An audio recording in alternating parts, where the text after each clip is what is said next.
Welcome to the Capital News. I am your host, Alex Karitis. Today is Monday, August 24th, 2020. Thank you so much for joining me. Title of today's podcast, Republican National Convention. Just like last week, we went through the Democratic National Convention. We're going to do the same thing this week. Of course, last week was their circus for the Democrat Party. This week, it's going to be the Republican circus. But it's in town. People are going to be paying attention to it. It's somewhat newsworthy, I suppose, so we're going to discuss it because this can have a major impact on how people think, how these parties want people to think, and then ultimately, will it lead them to cast their vote? And of course, what the main objective of both of these parties really is, of course, to secure their base, but then to bring in the independents, the unaffiliated, and even bring over some hesitant Republicans to the Democratic Party, and vice versa. Before we get started, just a shout out. Yesterday was my mom's birthday, so I want to wish my mom a very happy birthday. Mother's Day, her birthday. She can't take a break. She always has to run around, sit down, chill out, relax. It's your day. She cannot do it. Always has to do something for everybody. That's just one of the many reasons why she's one of the best. Love you, Mom. Happy birthday. Many more. So I thought this convention, at least the first day, was going to attempt to show a little bit more of the human aspect, if you will, of the president, because that was a core theme, a core message of the Democratic National Convention for Joe Biden. Now, of course, today, one speaker who could have done that would have been Donald Trump Jr. Now, I actually recall and remember his speech, of course, not verbatim, but I remember his speech from 2016.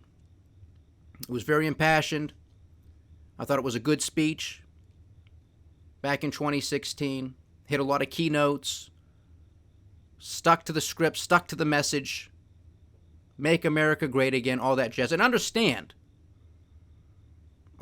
me well, that I am just offering my analysis. It doesn't make a difference at the end of the day. You understand this. And I just want to stress that to this audience, because it doesn't matter which demented joker we get in that White House.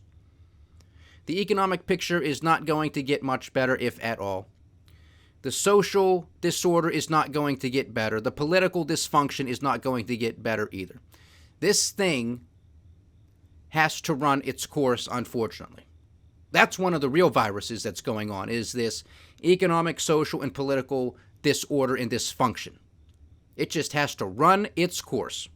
Joe Biden nor Donald Trump are the doctor. They are not the men for this hour, but that's who we have to choose between. Of course, you have the option not to vote or to vote for third party, but we know the likely outcome. Most people are going to vote for one of these two jokers. So Donald Trump Jr. was up there today, and of course, just like for the DNC, the Democratic Party, this was mainly a virtual convention. So it's odd, it's awkward, it's different. So you understand that you can't really feed from the audience because there isn't a live audience there. Donald Trump Jr.'s speech, it was just a typical run-of-the-mill stump speech. He could have been at a rally, and he would have been one of the speakers, maybe perhaps introducing his father to the stage, and that would have been the speech that you would have given. No, I'm not saying that this was a bad speech, but I don't think it rose to the occasion that I think it needed to sort of counteract what was mentioned during last week in relation to sort of the human element of Joe Biden. Obviously, there's a very close relationship between Biden and his children, so this would have been a prime opportunity for Junior to sort of explain his relationship with his father and what his father has done for him above and beyond, some things that you might not know behind the scenes. That was a prime opportunity. The other thing, the common thread, and again, this is just the first day, but you heard a lot of the criticisms from the president himself and from other Republicans, but primarily the president, that the Democratic convention was divisive, it was negative, it was dark. Well, I have to tell you, with a lot of the speakers today, their message was not one of warmth and unity. It just in optimism. It really wasn't. There was, of course, several speakers, and there were many speakers today. There were several speakers that did hit that optimistic tone, which of course is a good thing, and that's what a lot of people want to hear. But there was a lot of fear-mongering with a lot of these speakers, and that seemed to be one of the common threads that I picked up on. Now, maybe you picked up on it, maybe you didn't. Maybe you just simply agree with everything that came out of the mouths of all of these speakers. I didn't, because there was a lot of BS. There was really no acknowledgement of the current situation. So again, they missed the opportunity to express their empathy for millions of Americans who are out of work, collecting some form of unemployment insurance, and are perhaps waiting in the wings for foreclosure, eviction from their apartments, and very hesitant and very nervous about whether or not they will have a job in the coming months when these PPP loans are exhausted and when these moratoriums are lifted. This is huge. Okay, this is huge. This is front and center. This is what was failed to be addressed. And it wasn't really addressed last week either, but at least there was some empathy for the situation. Now, of course, the Republicans have a few more days to go, so maybe they'll pick up on it. But day one, nope, it did not exist. It was reminiscing of how the economy appeared to be functioning prior to COVID-19. With all of this is the greatest economy ever, which is a bunch of baloney, which we've debunked I don't know how many times on this podcast, but they continue to spew that out. Was unemployment at a 50-year low? Yeah, it was. But was GDP off to the races? No, it wasn't. And if you want to compare these numbers, well, you're going to have a problem when Joe Biden and Kamala Harris and other advocates for the Biden-Harris ticket come out and say that during the last 3 years of the Obama-Biden administration, there were more jobs created per month or in aggregate than there were during the first 3 years of the Trump administration. That would be true. So you can't say that it was the greatest economy under my watch, being President Trump, when there were more jobs being created per month under the Obama-Biden administration. You also can't claim that this was the greatest economy ever when GDP just remained on trend as it was under the Obama-Biden administration. Look it up. Very simple. We've talked about it countless times here. But they don't want you to look this stuff up. They just want you to listen to them and then regurgitate what they say. That's the problem. People want to believe other people, and that's a noble, good thing.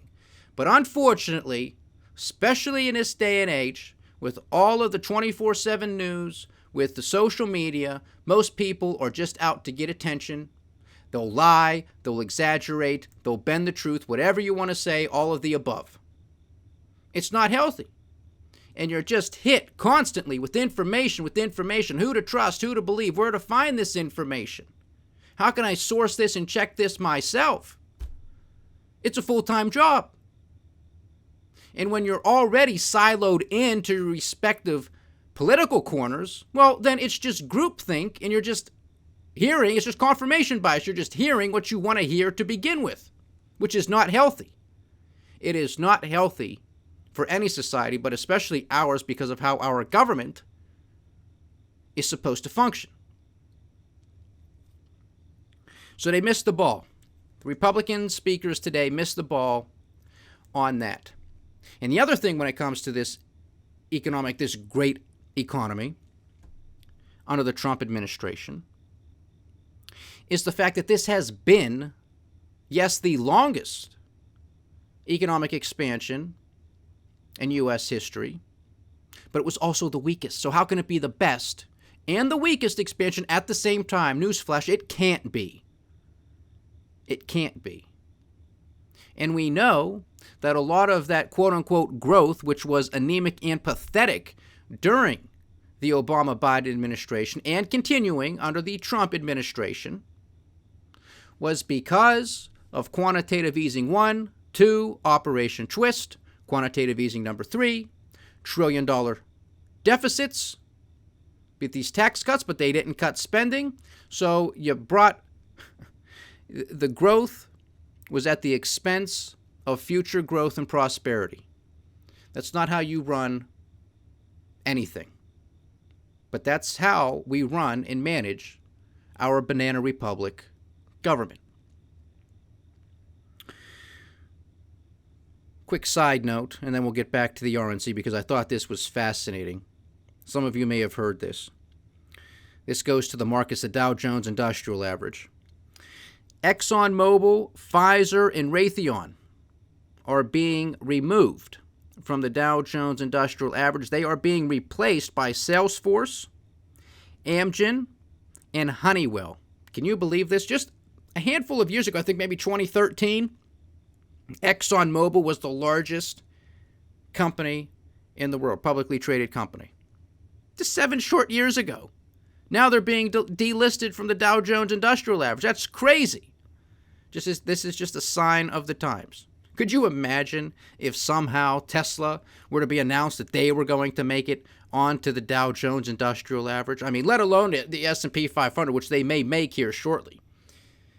I mean, you think a 5-to-1 stock split is going to get that stock up in this bubble mania. I mean, God only knows it would be in a stratosphere. It's already $2,000 a share. That type of news, double, triple. With all these idiots out there, it'd be crazy. But I just wanted to mention that because that's some big news. Pfizer and Raytheon, these are common names. Big names being delisted. So I thought that was crazy. Back to the RNC. Couple good speeches from Senator Scott of South Carolina. He hit a optimistic tone. He was sort of the capstone of tonight's speakers. Thought he did a very good job, well-prepared remarks, good delivery, and again with that optimistic tone, giving a background of his story.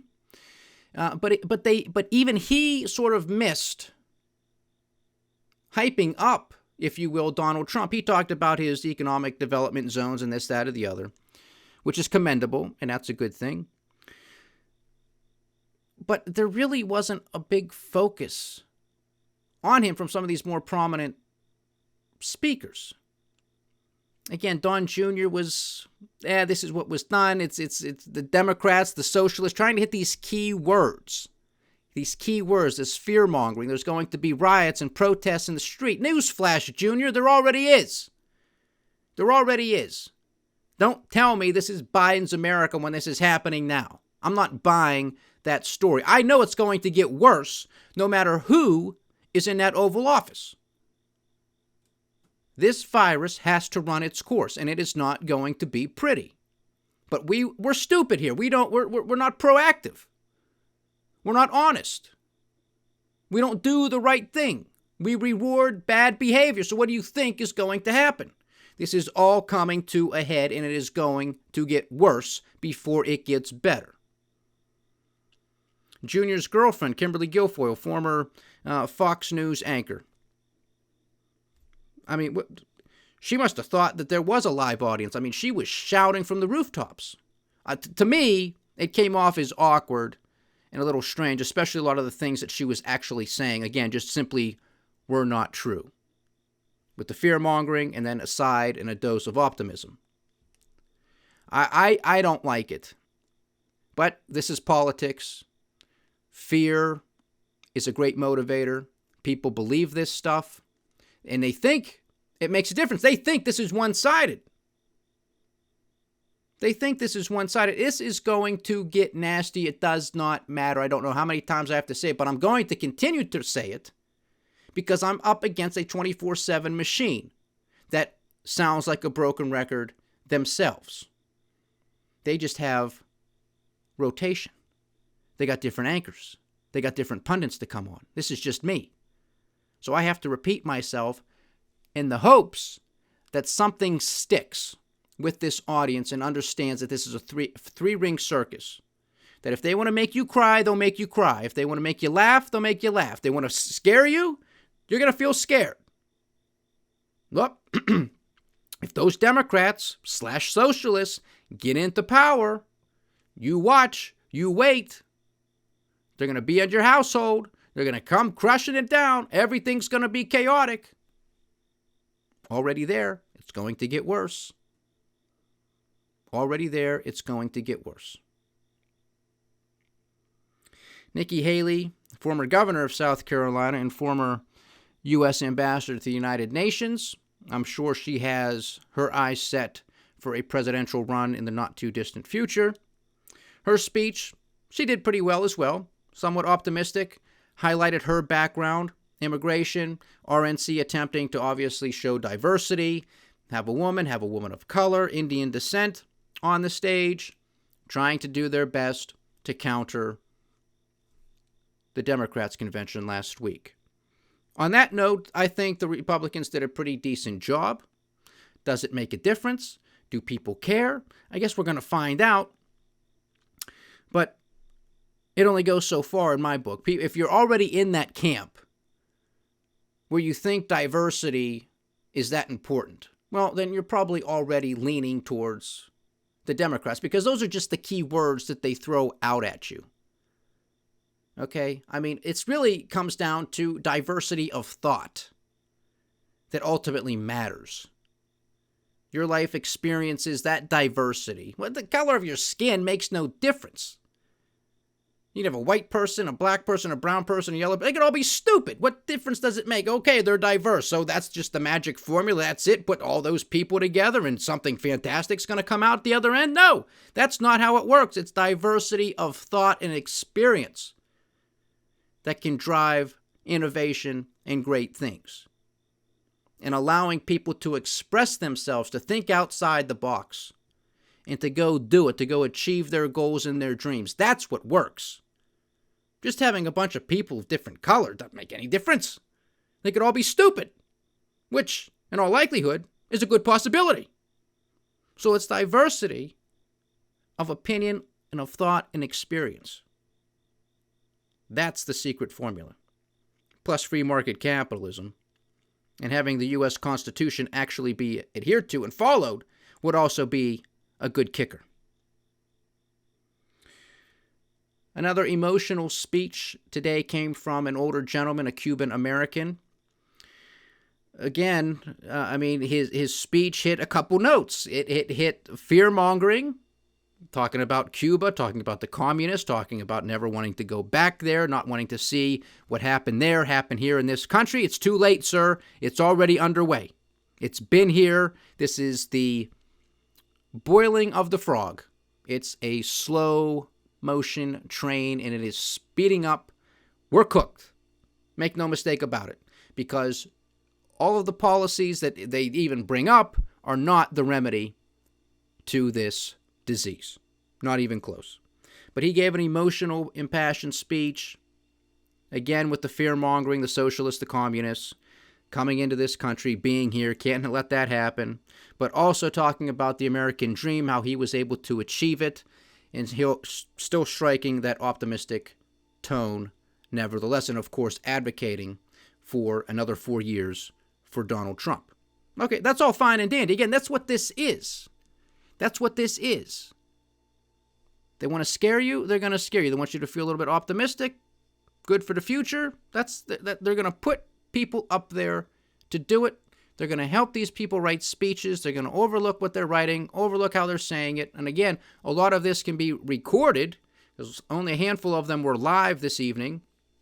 So they can practice, they can do over. So there's pluses and minuses to all that. You have that opportunity to fine-tune and edit, but then you lose, of course, if you do that, then you lose the live audience and that energy of being in front of a live audience. Other than that, it is what it was. That's all I can say. I mean, it's just simply the other party's three-ring circus. I'm not impressed. You expect these things. Of course, the president did make a couple appearances, and it was worth noting that there were good things that this administration has done and has pushed for. Just make no mistake about it. They most definitely have. The hostage situation with so many Americans that were hostages or in prisons in other countries, Trump administration has done a fantastic job of bringing those Americans back home. No ifs, ands, or buts about it. The right to try when it comes to terminally ill patients. If there's an experimental drug that is, of course, yet to make it through FDA regulation and make it to market, well, you now have the right to try it if you want to. I mean, that was a no-brainer to me. That should have been done, but at least President Trump and his administration pushed that through, and he needs to be commended for that. That is a good thing. Criminal justice reform. Is it enough? Have we gone far enough? No, we have not, but we're moving in the right direction, and the president and his administration need to be commended for that. That's a good thing. It's in the right direction. Those are good things. Those are good talking points. And I just wish the president wasn't his own worst enemy and wasn't so divisive and still had some credibility, because he would be able to attract a bigger audience, create and generate a bigger base of support. But because he can't seem to get out of his way, a lot of these good points for him and his administration get overlooked. And so it's almost like you have to have a convention with several speakers to get up there and say, oh, you remember this happened, and you remember that happened, and you remember this happened. That's a problem, folks. This country is too divided. There needs to be a common thread. We just simply don't get it, unfortunately, from this president. And that's just simply going to continue because that's who he is. He's not going to change his stripes. He's not going to change his spots. So don't expect him to. It's just a continuation of this rhetoric. And that was on full display through most of these speakers this evening. Fear-mongering, Democrats, socialists, which was also somewhat contrasting to how the Democrats played their convention. Because the Democrats, they set their sights on Donald Trump. We're going to attack Donald Trump. We're not going to go so much after the Republican Party. Now, that's typically what they do, and it's tit for tat. That, again, this is politics. The Republicans, they went straight after the Democrat Party, calling them socialists, and of course alluding to Cuba and communism as well. They went after that party. So I don't know if day one was their decision to, okay, let's drum up the base, let's get them on board, and then let's carry them through the rest of the week. And as Tuesday and Wednesday and Thursday comes along, we'll try to be more unifying. I don't know. We're going to find out as the week progresses. I happen to think, however, that these attacks on the Democrat Party and calling them socialist is going to continue.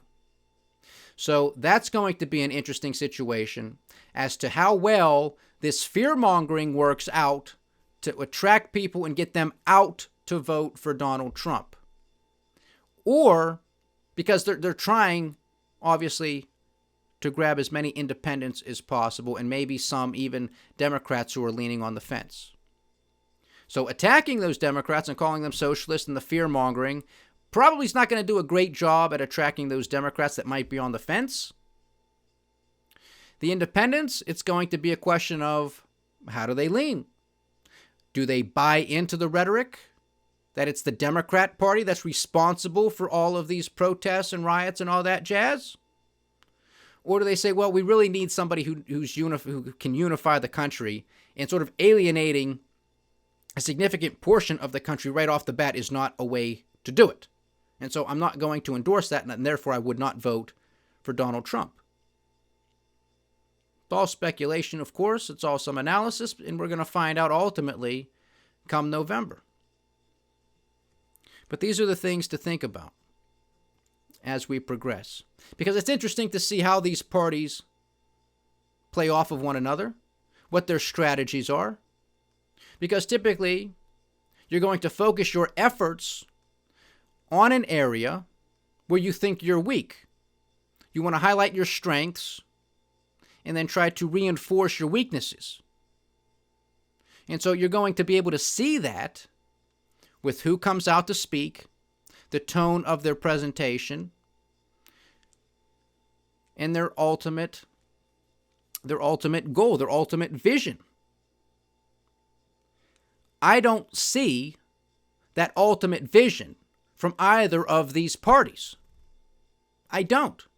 I hear empathy, I hear unity, I hear light, I hear darkness, I hear division, I hear taxes, I hear no taxes. That's not a vision. Those aren't policies that are going to cure this disease, this virus that we're fighting. And I'm not talking about COVID-19. I'm talking about the virus that is cutting us off at a social level, political level, and economic level. Nothing. And don't you forget it. No matter how many times you hear it this week, and I'm sure you're going to hear it a ton. We heard it tonight. This will be a common theme, that the Republicans want to cut your taxes and the Democrats want to raise your taxes. Newsflash for you folks. Your taxes are going up. Make no mistake about it. They're going to go up at the state level. They're going to go up at the local level.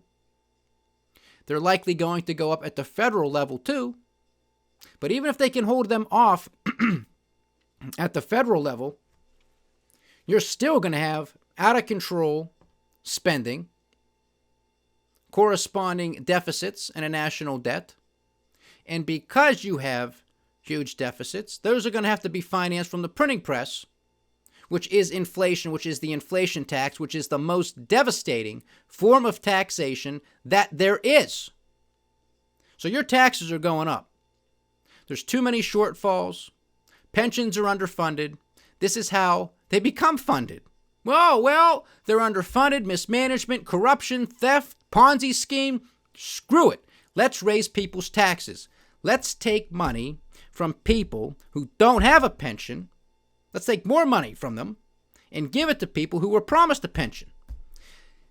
That is not a good recipe for success.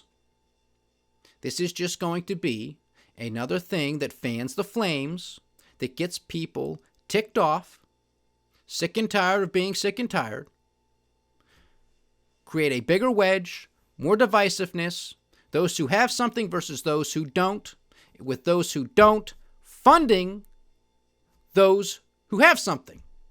Not a good recipe, folks. Not at all. And these pensions have been underfunded for years. They're not magically going to get better all of a sudden. Not going to happen that way. They can print as much money as they want to. They'll never get the returns that they need. Because if they do on a real basis, you're screwed. Because it's all at the expense of money printing. Banana Republic funny money. It ain't real. It's not real growth. It's not steady increased revenues. It's not better profits. It's just a printing press. And if that's the case, as I say, then we don't have to pay taxes anymore and we don't have to pay our bills anymore. Send your bills to the Federal Reserve, the White House, the Capitol. Pick your poison. It all gets sloshed around anyway. But I don't think that that's how it's going to work. I just don't think that's how it's going to work. The other interesting thing, and I don't know why I never mentioned this before, or maybe it just didn't dawn on me before, but isn't it fascinating how, as I've stated many times here before, how with the Nobody Cares Act, taxpayers are buying up corporate debt. Of course, it's through the Federal Reserve, through the Treasury. But corporate debt is being purchased, and it's backstopped with our tax dollars. The funny thing is most of these corporations don't even pay taxes to begin with. So there's your haves versus your have-nots. And it's just a matter of time before people wake up and realize that this is going on. Most people don't realize or know, first off, what the Federal Reserve is, their emergency facilities, a special purpose vehicle, what it is, why it was set up, how it operates. Now, people don't even understand what's going on. That's how much news is in front of them. That's how much information is in front of them. And that's how little coverage these types of stories get. Unless you're looking for it, unless it interests you, you're not even going to know what to look for. And that's why the masses of people are just going to be entertained over the past 2 weeks with their three-ring circus. And that's all it is.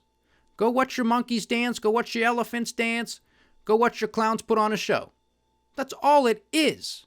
They cater to you every election cycle, and then look what happens as a result. Absolutely nothing for the better. Nothing for the better.